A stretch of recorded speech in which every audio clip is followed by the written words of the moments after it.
Hello everyone and welcome to Stan the Wine Man TV. I am your host, Stan Rattan, and this is the Blue Collar Wine Show where I help you spend your wine dollars wisely. How do I do that? Well, I taste the wines, I review them, and then it's up to you. I review, then it's up to you. It's your palate. Hopefully you're understanding my palate. And today, I have my son. I always say, and today, I wasn't going to do that, by the way, Micah. My son, Micah, is here to help me out to shoot a video because, hey, I'm tired of doing these and just talking to the camera. So it's nice to have Micah come over here real quick. Everybody can meet my son, Micah, the master chef of San Juan Island. Yeah, there he is, Micah. There he goes.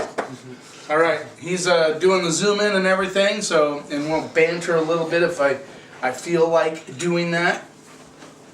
So as I said, I'm going to do all of January and February, maybe even a little bit of March, showing some Australian wine love. Australian wines, and at least in my store, have dropped dramatically, and it's crazy that they have. In fact, Micah is you're getting into wine, you want to try wine. And I would lead him to Australian wines because, you know, they're a little bit softer, a little bit fruitier. They're good for people who are just starting to get in wine. Of course, you don't want them to stay there, but they certainly are a good place to start. And it was interesting, I did a Twitter thing, and I was talking to a bunch of guys on Twitter about Australian wines. It's amazing how many guys are anti-Australian wines, and these are wine guys. I mean, wine guys are against Australian wines, which is terrible. Terrible. Even my buddy Bill, who wrote an article for me on my blog, he said he wouldn't recommend them. He's never found one he liked. I find that hard to believe. In fact, I would put that right up there with wine snobbery. Australian wines are, you know, they can be fruity. They can be over the top. We all know that, but so can Zinfandel. I was just, here, zoom in on this one, Micah. Right here, this Federalist Zin that I tried just yesterday. I really like it. You can back off. All right, cool. Yeah, I like this Zin. 15 bucks. Mike is going to try it a little bit later today. But anyway, you know, super fruit forward, very powerful, everything you'd expect out of a Zinfandel. And, you know, I like it for that reason. I mean, we try different wines for different reasons. Micah doesn't like Bordeaux. He might later, but right now, he doesn't like anything that's spoopy and earthy and kind of disgusting, in his terms. I love Bordeaux, I love Australian wine, I love Zinfandel, I love them all. That's probably why I'm a wine guy, right? Yeah. Because I love them all. So we're going to get started right away. We're going to start about with the, now believe this or not, I don't know if you knew this, fun fact, Grenache is like, when you're in a sommelier class, tasting class, when they pour Grenache, they either do it from France or from Australia. I didn't realize that, but Australia is known for Grenache. So this rolls in at $13. It's a 2011 Epicurean Bistro Grenache. All right, and this one says it's this Grenache hails from 35-year-old bush vines in the heart of McLaren Vale, which is in South Australia. The vines have worked hard to produce the perfect match for an open-ended afternoon, whatever that means. Corny stuff they put on the labels. Let's give it a little rinse. Interesting. Usually Grenache from Australia will have eucalyptus on the nose because that's the way it is. Very light in color. Look at the color on that, Micah. You almost see right through it. Yeah. Crazy. So very light in color, but like I said, oh, got my Bronco. Somebody put a Bronco on my desk at work because I drive a Bronco, so they thought it'd be cool to leave one on my desk. I finally snagged it from my grandson. He'll find it eventually, trust me. So let's see what we get on the nose with this one. Getting a lot of strawberry notes.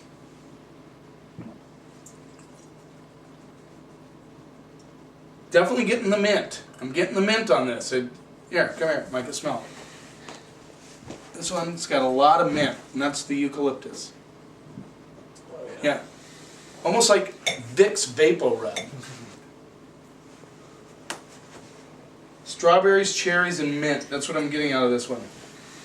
But that was really an eye-opener for me at the Somm class, that they, said that if they're going to pour Grenache, it's going to be from Australia. And I thought, wow. Because really they don't, Shiraz is a big thing from Australia. So Grenache isn't something that you see in a lot of retail outlets, although you will see more at my store. A little bit of tobacco coming through. All right, let's see what we get on the palate.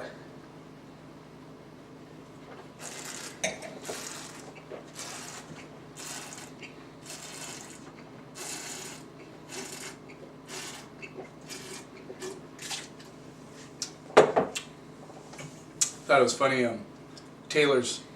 Somebody's kid watches these videos. Oh, Ryan's, and he said his kid always laughs when I spit out the wine. Yeah. This is a great Grenache, by the way. Very spicy. I love Grenache that's spicy. It's got white pepper, black pepper. It's got all these spices going on, and the strawberry comes through, and the cherries. It doesn't feel hot, but 15% alcohol. But it doesn't feel hot, which is cool. Maybe a little bit on the back end.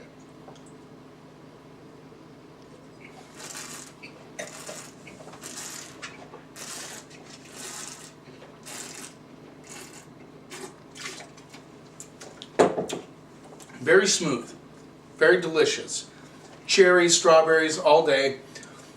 No tannins to speak of. But certainly enough guts to, match up with hot dogs, pizza, all that good stuff that, well, especially with the playoffs coming. Mike, you're coming over Sunday, right? Yeah. Watch the Seahawks kick Green Bay's butt. Mm-hmm. We know it's going to happen. Yep. Super Bowl. On to the Super Bowl for the Seahawks. Of course, any given Sunday, we're not overly confident. We do understand that stuff happens, especially with zebras involved.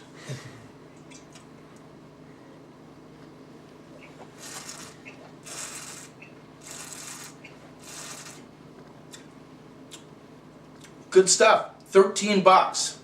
You're missing out if you're skipping Australian Grenache. And I'm sorry, Bill, but I can't understand why you wouldn't like this wine. It's elegant. It's not hot, even though it's 15% alcohol. You don't get the heat. I mean, just a little bit on the back end, but that's not a big deal.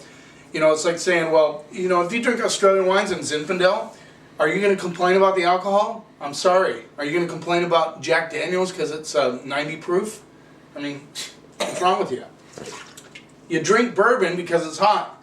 You drink Zinfandel because it's a little bit warmer. You drink Australian wine sometimes, not all the time. In this case, I would say no, because it's warmer. That's why you drink it. Don't be self-righteous. If you want a wine that has a little more amped up alcohol, then drink it. Drink Australian. Drink Zinfandel from Lodi. That's what you're gonna get. Let's move on to the next one. It's just hard for me to believe that people, criticize Australian wine because they're high in alcohol. It's warm. It's like desert there. I mean, what the hell? It'd be hard to do it without alcohol.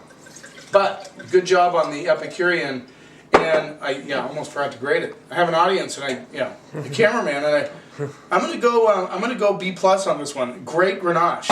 I mean, really good for $13. Let's move on to the next one. Now, I've had this in my cellar for a while. I pulled this out. Angove Family Vineyards, 9 vines, Shiraz Viognier, South Australia, 2009. Oh, I'm so used to the remote. Right there. Do we got it? Okay. So this rolls in at $13 also. I got a really good deal on this a couple of years ago, and I bought a bunch of it. It was really good back then. So let's see how it's aging. I've had it in my cellar for a couple of years. 2009.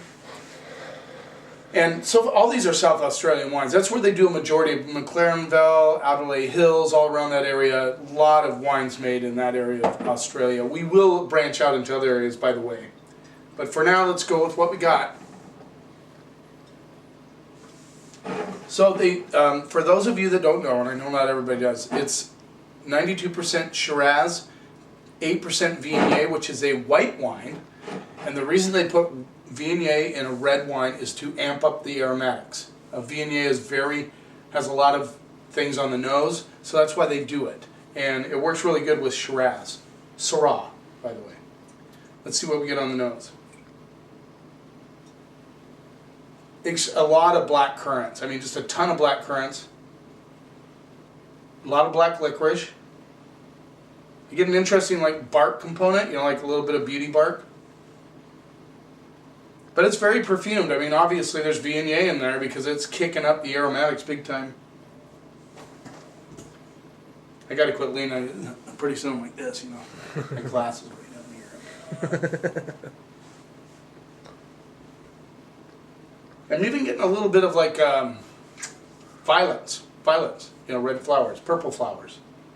So let's see what we get on the palate.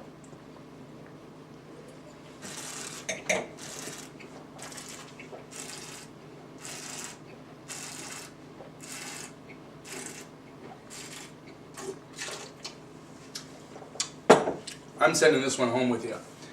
That's a good, I mean, now I know why I bought a bunch of this. It's been a while since I've had it. It's not jammy, but it has the fruit. It's there. It's got the black currants. The violets come through on the palate. A little touch of spice. I'm getting just a little bit of white pepper. The bark comes through big time. A little bit of leather. I think I may have to drink up the rest of the bottles in my cellar because it's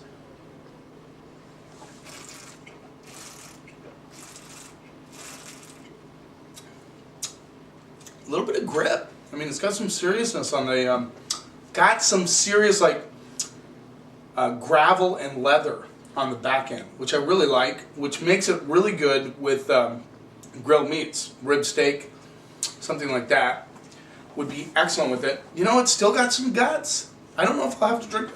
I may have to drink it in the next year, but I think it'll go another year. And I think I got this for a steal. I think we were selling it. They had a bunch of it and they were trying to, you know, sell it off, and I think I picked it up for $10 a bottle, which is really good. I mean, this is really good wine. I'm sorry, I don't get the anti-Australian thing at all. Even for $13, this is well worth what, you know, I'm going to go B+ on that one too. Good stuff. Now we're going to move on. Now we're going into Cab. So we've done a Grenache, a Shiraz, and a Cab, and I think that most people think of Australia as the land of Shiraz. That's all they think about. I mean, you know, Yellowtail Shiraz, Lindemann Shiraz. I remember Rosemont Shiraz when Costco sold that for like ever, for $9.99. 2011 Red Knot, and this is by Shingleback. Shingleback is the winery. Cabernet Sauvignon, McLaren Vale, Australia, and this is also $13. We got it? My hand in the way? Good. Okay. So I'm just trying to, what I'm trying to do is display the variety and the, what's the word I'm looking for? The diversity of Australian wines. I mean, they're just not Shiraz. I mean, they do have good Shiraz. In this case, that one's an excellent one, not over the top alcohol, you know, very balanced. And now we have, you know, a Cab and the Grenache. Grenache, who would have thought? Who would have thunk? Grenache from Australia. Okay. Right off the bat, I get black tea and tomato stem from Australia. Now that, to me, is exciting. This is 14% straight up. Okay, I'm just checking the alcohol. That's because all you guys out there that are anti-Australian want to know the alcohol percent. Like that really means something. Yeah, just loads of... Here, why don't you smell this one, Micah? Now, I know this is... Some people call it power suggestion, but black tea and tomato stem. Yeah, it's got definitely a lot of acid on the nose. Which, by the way, that's a good call. Tea is high in acid. I knew I raised my son right. And there's black currants and, you know, the whole black licorice thing coming through. And I get like rose petal coming through on this one. All very interesting aromatics for a $13 Cab from Australia. Let's see what we get on the palate.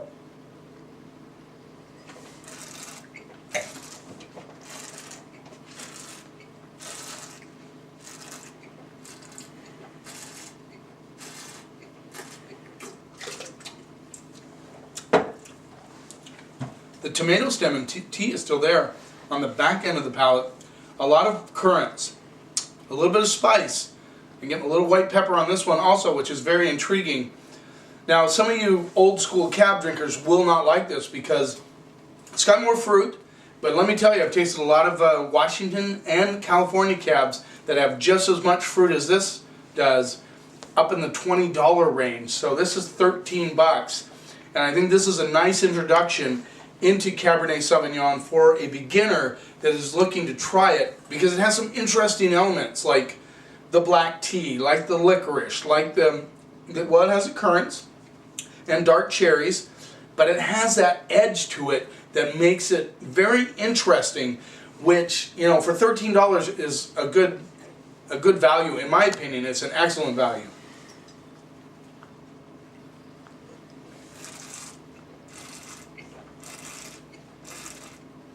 You know, that the tomato stem notes just come through front to back.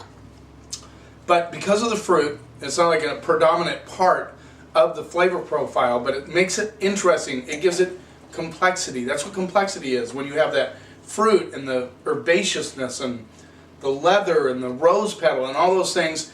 That's what we're looking for to make wine interesting. And yet at the same time, this one is very approachable. I'm going to go B+ on that one too. 3 B+ wines from Australia, all $13. Now, I haven't had many shows that have done that. So if you have veered away from Australian wine, if you're listening to that wine steward that's being all snobby and says there's no good Australian wines out there, you know what? You need to flip them the bird and tell them, I'm going to try Australian wines. Find an open-minded wine steward that will lead you to some good Australian wines. And I don't mean, I'm not to put down Yellowtail. I mean, obviously but I'm not talking Yellowtail, Lindemans, Jacobs Creek. All good entry-level wines, but certainly not complex like these. Look for something else in the 13, and do not be afraid to spend 13 bucks on an Australian wine. They are worth it. Just remember, wine is not a mystery. It's just fermented grape juice.